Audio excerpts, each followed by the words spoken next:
Alrighty, how's everybody doing? This is Tank and Trucker, and we are going to do a review of the Jagdpanzer E-100 Tier 10 tank destroyer with one hell of a big boomstick. According to what I've been reading on Wargaming's website and what they've been saying on their videos, it looks like the Jag E-100, the 183, might be just those two. I'm not sure if any more of the, I think it's just those two. They are going to reduce the amount of damage that this gun does and the gun on the 183. I kind of wish they wouldn't, but, I'm just a player like you, and, it just kind of sucks because with RNG, I mean, you're going to see in a replay that I have, this gun average damage is 1,050, and on one of those shots, I only did like 980. So, um, yeah, it's kind of disappointing if they do lower the damage. I mean, that's part of the wanting to get this vehicle in the 183 is you get that, that big boomstick. You get that Hesh round with the 183. You can knock 1,000 off of somebody with the Aggie 100, and they take that away, and here you've been busting your butt to get that, and it's like all of a sudden, I feel bad for somebody that's almost got it, and then that patch comes out, and next thing you know, you're hitting stuff for, four or 500. I imagine it'll probably be the same, like about 700 damage, average damage, like the E100 or whatnot. But anyways, let's do the review of the Yagzilla. So, anyways, what do you get? You get one behemoth tank destroyer. It's pretty average on the hit points at 2,200 for a tier 10 tank destroyer, but not to worry because it's got hellaciously great armor. 200 front hull armor, 120 side armor, and 150 in the rear. This thing is heavily armored. If you're pretty much straight on and you're having trouble penning, pretty much anywhere on the lower plate, upper plate, if you can't get through the tracks, always aim for this. A lot of people forget about it. If I can get it there, this little weak area right here, that machine gun cupola. You can pretty well pen that easily. I've actually had one of these up on a bridge, angled about maybe like that much, and I was hitting them with I was in a medium tank Russian. I think it was my 430-2 or something, and I was bouncing off the side of it. So yeah, this thing even angled a little bit. It's great. It's like an awesome armor. Um, so let's go over the boomstick on this. Rate of fire is 2.33 rounds a minute. Standard pen is 299. Yes, you heard me right, 299. And premium is 420. That is redonkulous. I think I've rarely shot premium rounds out of this, maybe a couple. I carry 7, but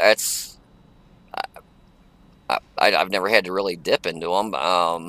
It's just because of the load time and whatnot, and the speed of this. Sometimes it's you don't get where you want to be. But HE is 85 pen, and average damage of your standard round and your premium is 1,050 and 1,400 for your HE.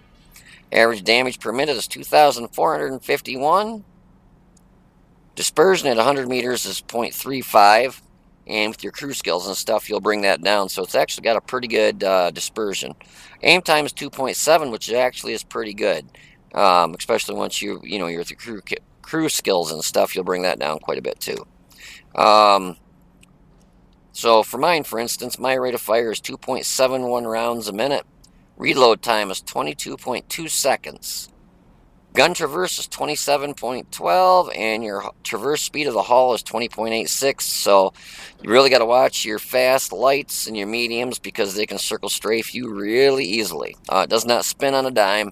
One of the things you might want to really work on is clutch braking, so it helps you spin faster.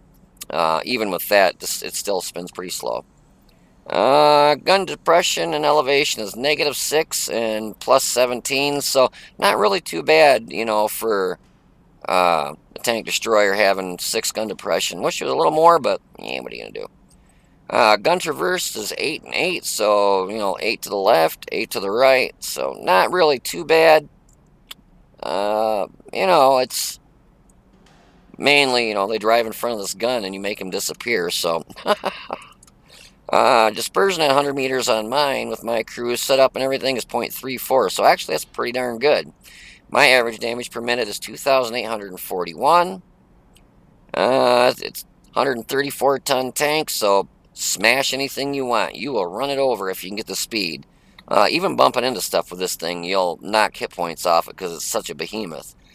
You got a 1200 horsepower motor. Specific power to weight for this is 8.92, which for this size of a tank destroyer, it's not actually too bad. I mean, you're not going to race in front of everybody, obviously, but for the weight of this and the size, that's actually not too bad. Top speed is 30 in forward and 12 in reverse, and it'll take you a bit to get to that 30, but you'll get to it. Concealment is 8.27, which is actually pretty low for a tank destroyer, but it's because of its silhouette. It's huge. I mean, it is a gargantuan beast. View range is 410, so a little bit over average for tier 10. 400 is normally like your average, so not too bad. I put nods on mine to bump that out. My signal range is 892. For my loadout, though, I went with a gun rammer, gun lane drive, and nods. I don't think you can put... you can put...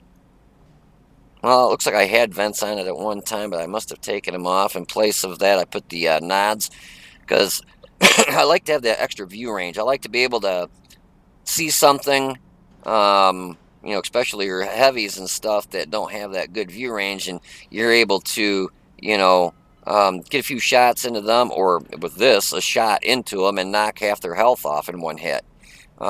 Really makes them play a lot safer and a lot differently when they're, you know, half their health is gone from you in one shot. But anyways, if you want to hold on 1 minute, I'll be back in just a minute with some gameplay for you.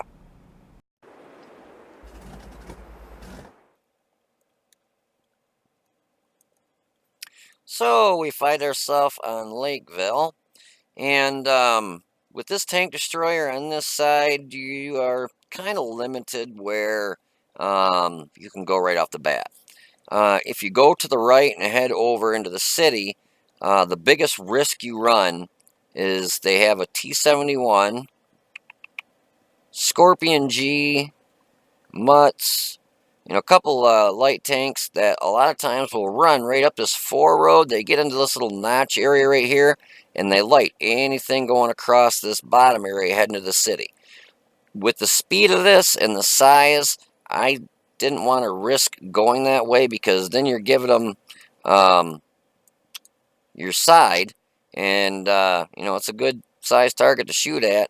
And with 1, 2 artilleries, you know, you risk getting the snot knocked out of you with those too. So I figured the best thing I could do is either hold up for a few minutes till their team kind of disperses out and hope nothing goes up the 4 road to light me, or I could go up the valley. I don't like going valley if I can help it, because a lot of times, especially with something this big, your options are you stay back here and shoot at anything that comes over the hill, or you try going over the hill, and a lot of times they knock off your front track, and with the depression on this, basically they'll sit there and chew you to pieces. Or artillery will be parked right back here, and they've got beautiful shots right on you as you come over the hill, or even actually before you come over the hill if they drop them right, or all the way back here. So I figured my best bet was to go right over here and try and shoot at anything that was coming across this way. Problem we ran into is our guys didn't go far enough forward to light anything going that way. So the first shot I get off, you'll see, is at a T-110 E-5 that gets into the city.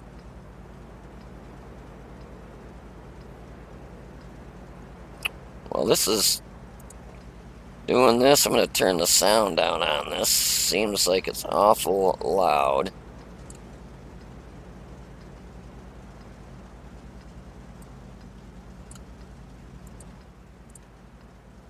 There we go. So you can see with the 8 degrees of movement on the gun, you know, that's all the way to the right.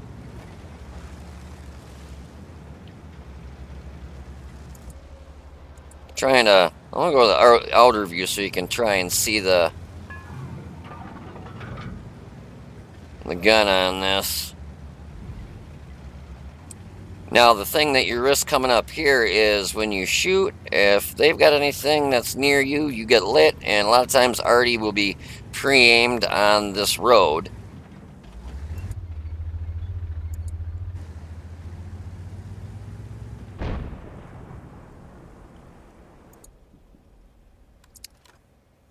See, our M41 Ravioli didn't go far enough forward to light anything. He should have pushed up a little bit further to this rock or that bush. So the first thing I get a shot off here in a minute is T110 E5.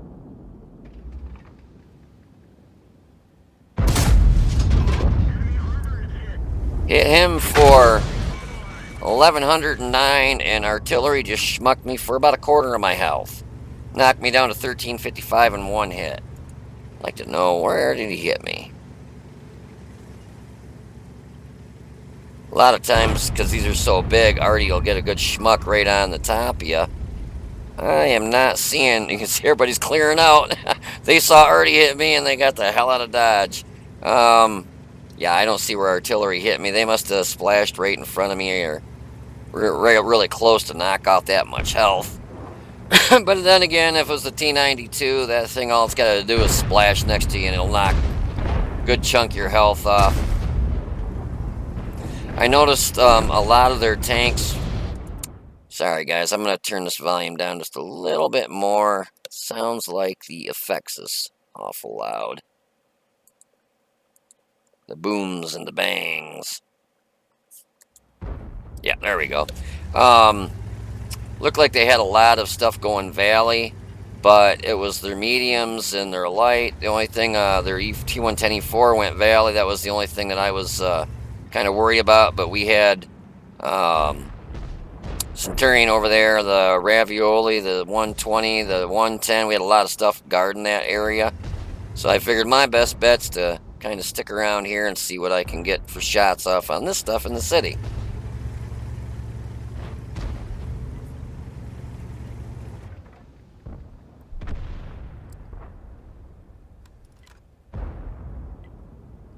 Now their Leopard 1 backs up here in a minute. Oh, right there. He pulls forward, I think. Yeah. And I hit him for 980. So that roll, unfortunately, was not that good considering that thing is so lightly armored. I thought it would do a lot more, but that random number generator did not do me good.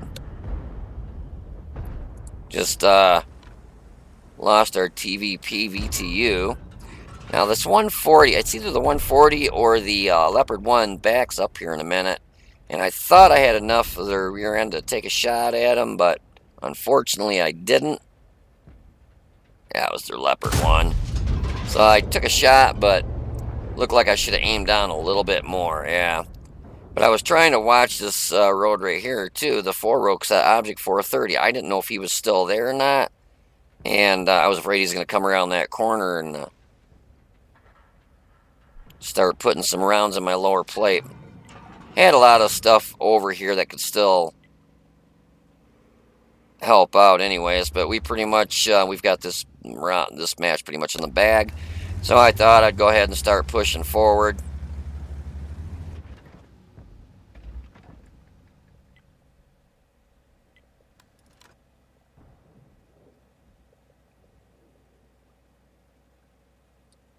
Well, I start pushing forward in a minute.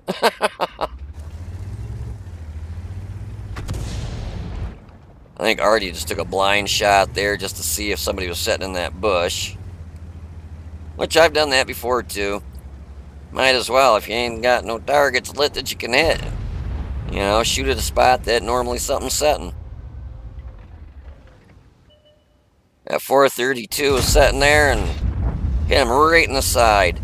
And with this thing, I'm telling you, AP rounds are plenty. Those heat rounds, unless you're trying to shoot through, you know, the very front of a moss, even 299 is still plenty. I guess if you're shooting quite a ways across the map, then at a moss, then you might want to use a heat round because you don't lose the momentum of the shell over distance, whereas with AP you do. It's not substantial. It does, but it's just not a ton, which 299 pen is pretty much going to go through anything in the game.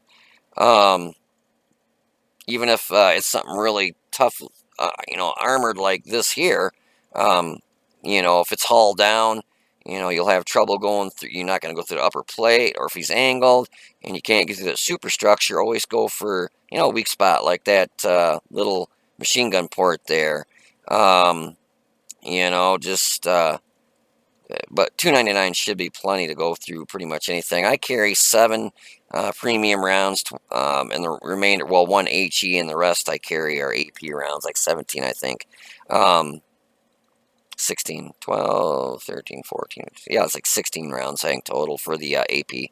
But, yeah, 299, this thing's got just awesome penetration. So, if you want to hold on 1 minute, I'll be back in just a second with the post-game stats. Alrighty, and here's the results of that match. As you can see, I played it a little bit safe at the beginning because I noticed they were rushing the valley there. A lot of tanks coming that way. And I wanted to make sure that, I had a little coverage in the city. And, the 4 road there that I was on. You can see artillery took a nice chunk out of me there, but that's the only hit that I did receive, obviously, because I didn't get off too far off a base.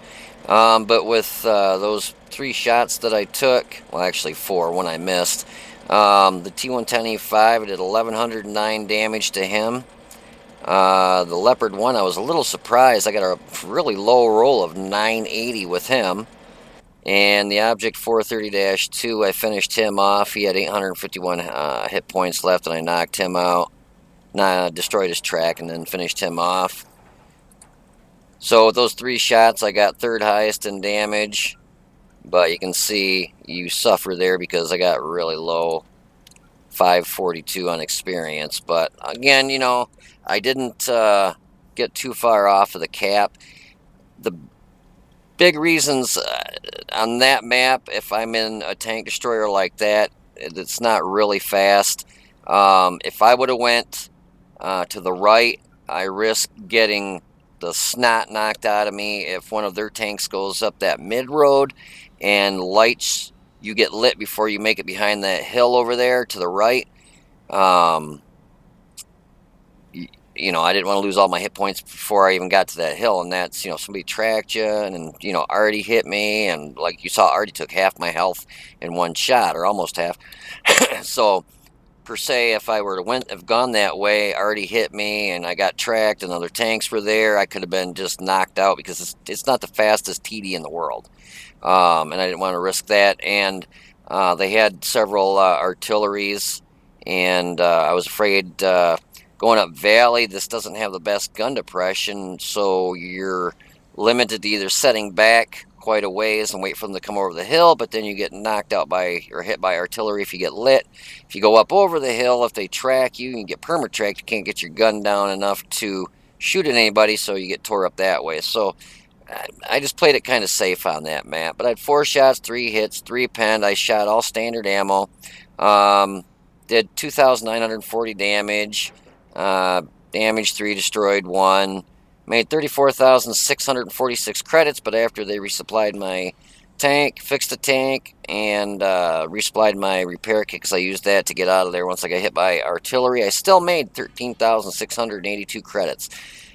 This thing, standard rounds are plenty. I mean, you get into premium rounds, that's redonkulous. You're talking like almost 400 pen, I think. 420 pen with heat rounds. 299 will pen anything in the game. I mean, if you have trouble shooting something, at distance and not penning it, then yeah, use a heat round. That way it doesn't lose, its velocity and doesn't peter out before it hits the target and not pen.